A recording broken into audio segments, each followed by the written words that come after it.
తీర్చామని చెప్తే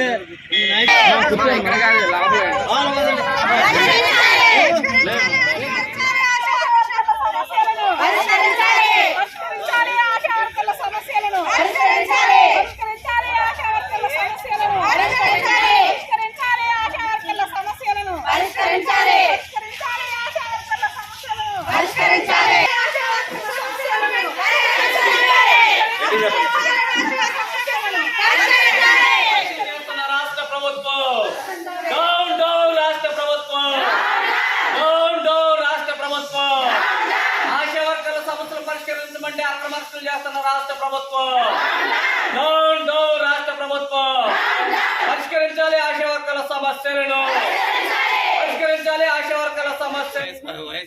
రాష్ట్ర వ్యాప్తంగా ఆశా వర్కర్స్ ఈ రోజున వారి యొక్క కోరికలు పరిష్కరించాలని చెప్పేసి చలో విజయవాడ కార్యక్రమానికి పిలుపునివ్వడం జరిగింది.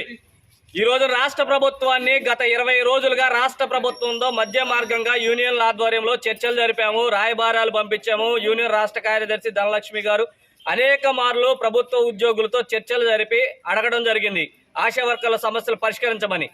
ఇప్పటి వరకు రాష్ట్ర ప్రభుత్వం నిమ్మక నీరెత్తనట్లు వ్యవహరిస్తూ ఉంది.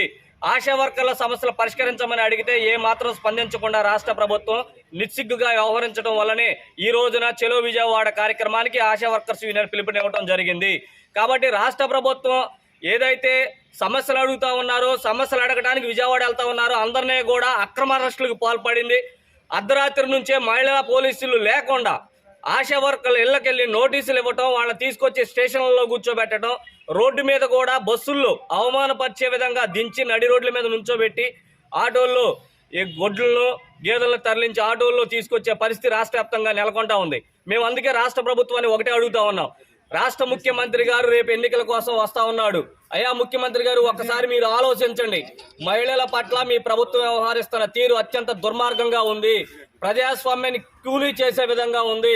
మీరు ఏదైతే మీ మహిళా పోలీసులను పెట్టుకున్నారో వారి ద్వారా మీరు దొంగతనంగా అరెస్టులు చేస్తా ఉన్నారు.